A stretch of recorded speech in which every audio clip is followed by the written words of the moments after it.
The simple act of recording a baby's weight symbolizes the real impact of health research in this part of northern Ghana, near the town of Navrongo. This rural clinic is the work of the Navrongo Health Research Center.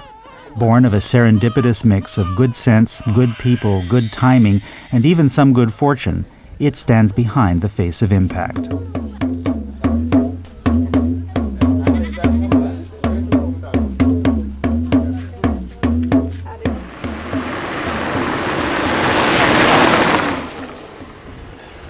Navrongo, Ghana, a dusty West African town 3 hours by road south from Ouagadougou.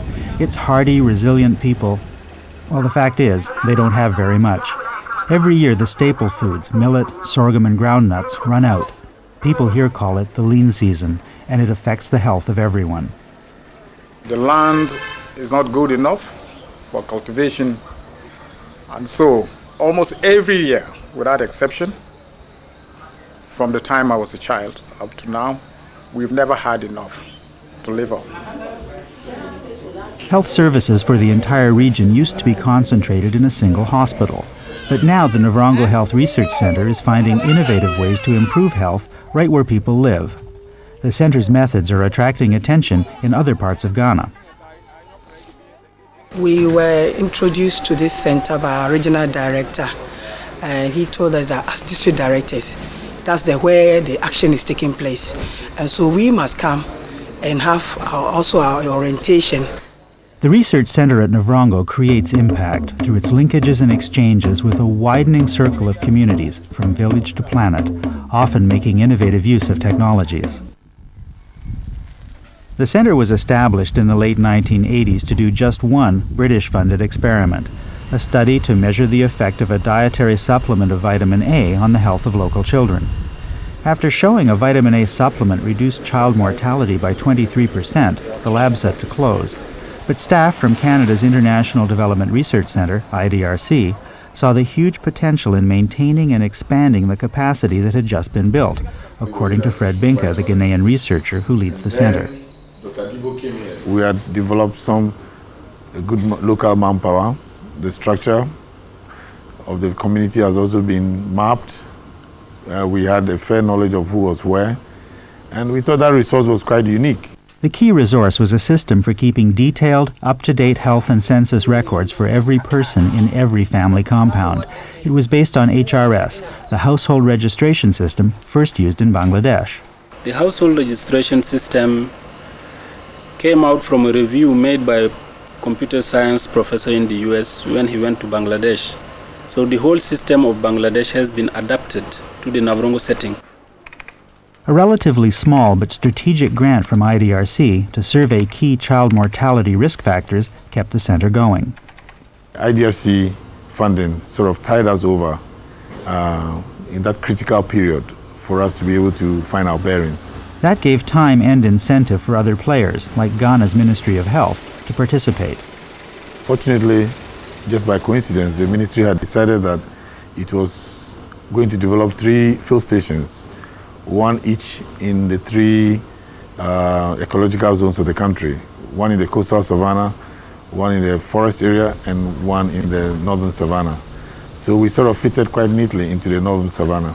Recognizing that the isolated community of Navrongo had few of the services essential to operating a world-class research center, the government of Ghana gave the fledgling institution much autonomy, even allowing it to make its own arrangements for international banking and currency exchange.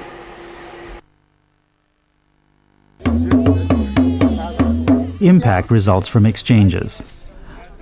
More than 100,000 people took part in the Health Research Center's biggest, most visible experiment, a test to see if mosquito nets soaked in insecticide could provide young children protection from malaria. In exchange for its cooperation, including participating in the ongoing census, the community got first access to a technology that could save their children's lives. The impregnated nets reduced child mortality from malaria by 17%, and malaria-related admissions to the hospital by 40%. It's what local people who lined up to buy the nets remember most when they think about the research center.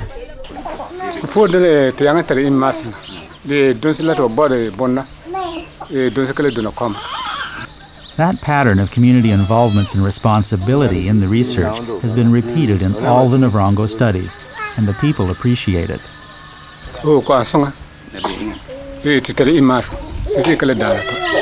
We have nurses working in communities, resident and working in communities, having a definite catchment area and providing the basic services that people need. So that is very important.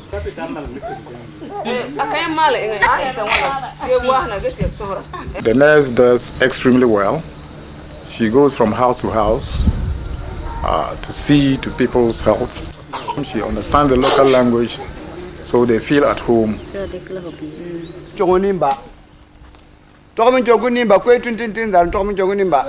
The villages of the region also select volunteers to deliver frontline services and family planning information. They do some basic diagnosis and dispense painkillers and anti-malarial drugs on the spot.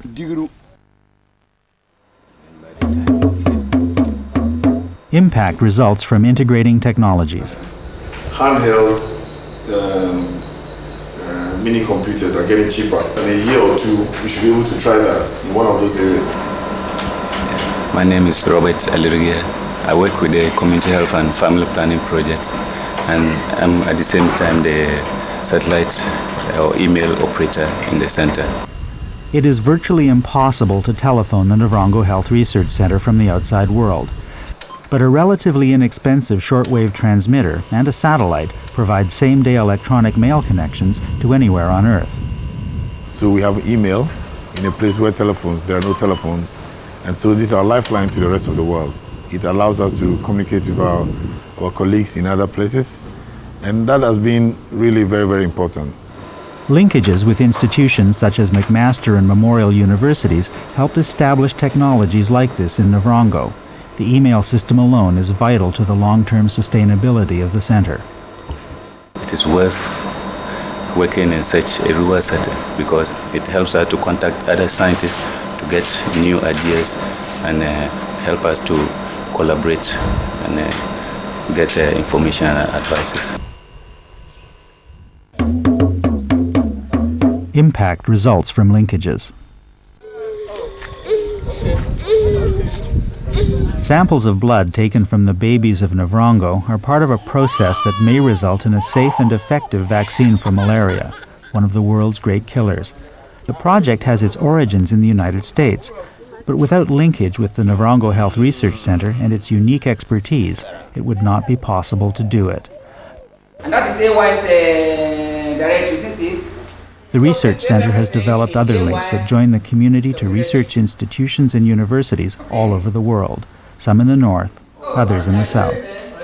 Facilitating research through funding is one thing, but exchanging ideas about research is another thing, especially between South-South countries where the experiences are quite a little bit similar. Perrin Gom is a specialist in demographic systems, like the one used at Navrongo.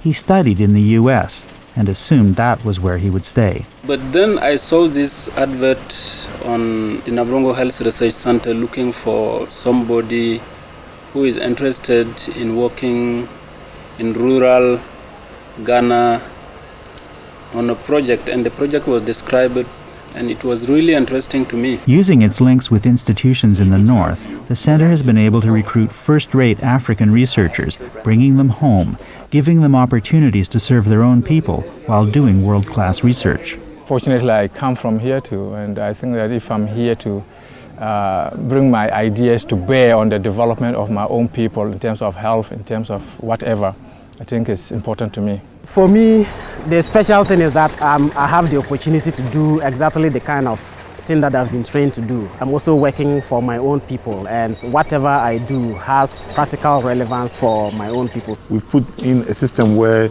they find that they're comfortable, not in terms of luxury, in terms of the electricity and all that, but in terms of the academic work, the scientific work. There's so much data here that if you want to publish, and that's what you want to do in your career, I think this is one of the best places to be. That will be one way we can collaborate on this. It might not be all the districts, but if there was any district that was interested in doing this, we'll be quite happy to sit down and brainstorm. Impact results in expanding influences.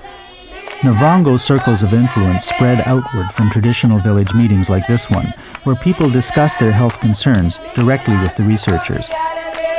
The women don't approach them for help. A woman might be pregnant, but she will stay at home until it's getting too late. They've developed the linkages between the communities and the center, and they are doing a lot of work.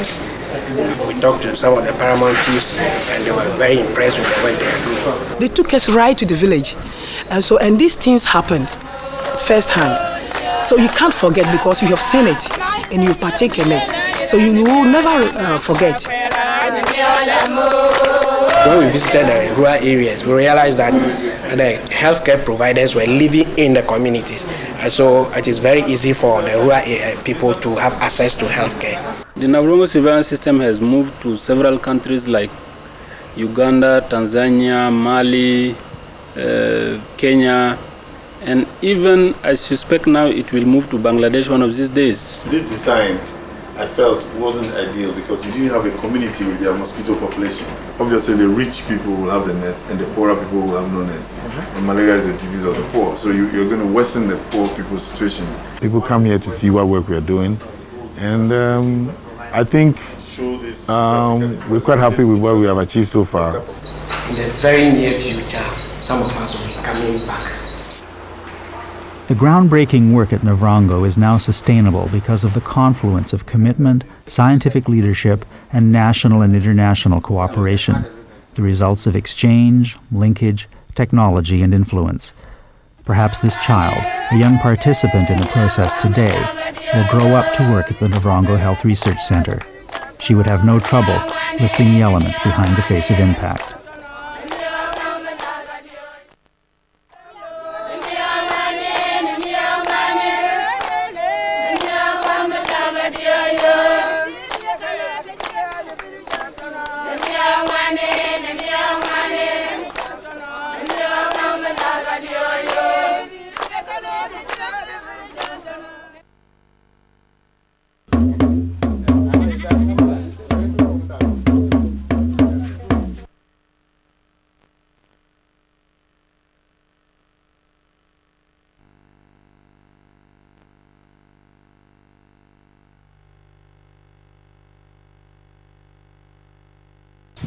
Well, I think in 12 minutes tells the whole story of an effort that has gone on for the past almost 10 years.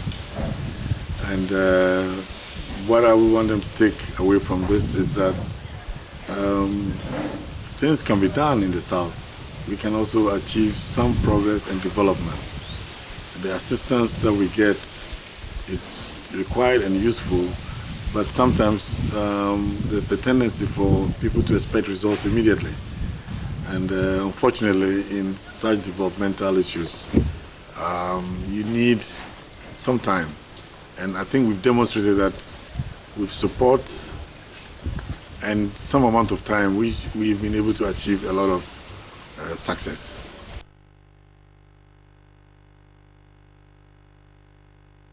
The community aspect has been well laid out. It's taking a lot of time to try and get the community to actually own the project, and that's been tough. These are issues that are dear to the community. They want health services, but the community doesn't have a structure, a formal structure to deal with these issues.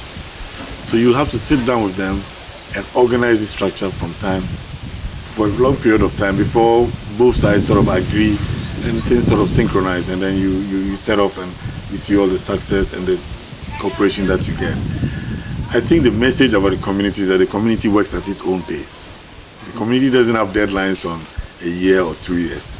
If they say they want to provide accommodation for the nurse, they will do it, but they'll do it at their own pace.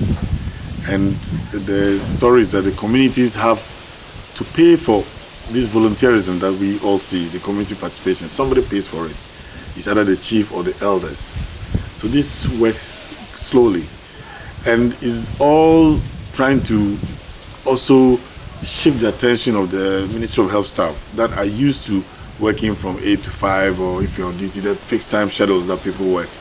And so people are not patient enough to work with the community. And that's really been a tough process that we've gone through. We started in 1994 to try and implement this rural health service. As of today, some communities are just about finishing to provide their part of the deal, to provide places for the nurses to live. Others were able to do that in the first 3 months.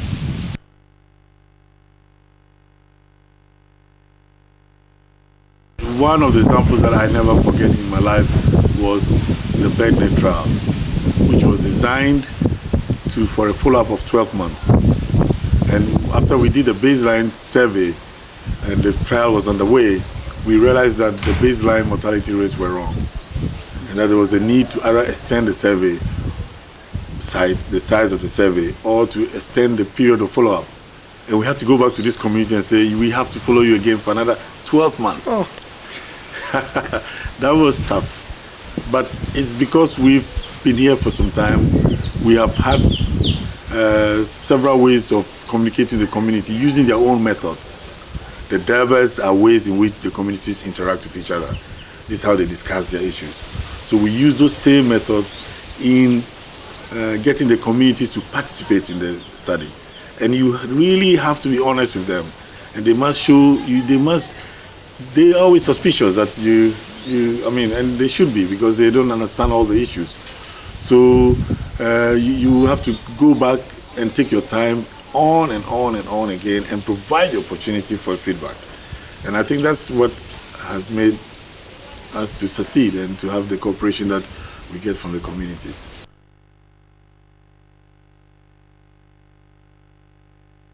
IDRC, as I said in the video, really provided a bridge, and without them this place would have just died out. But then others have come on board, like the Rockefeller Foundation, the Population Council, and USAID and WHO. I think we need to recognize them in the parts of the video that they made a contribution.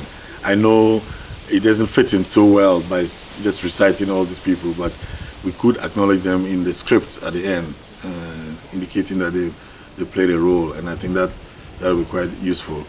And I think what that also helps for everybody is to see that in these kinds of endeavor, in this developmental process, you have to have partnerships. One person might not do it all, but the partnerships are quite important. And what we have experienced here is that when one partner feels strongly that we are doing well, and they see another partner coming on board, then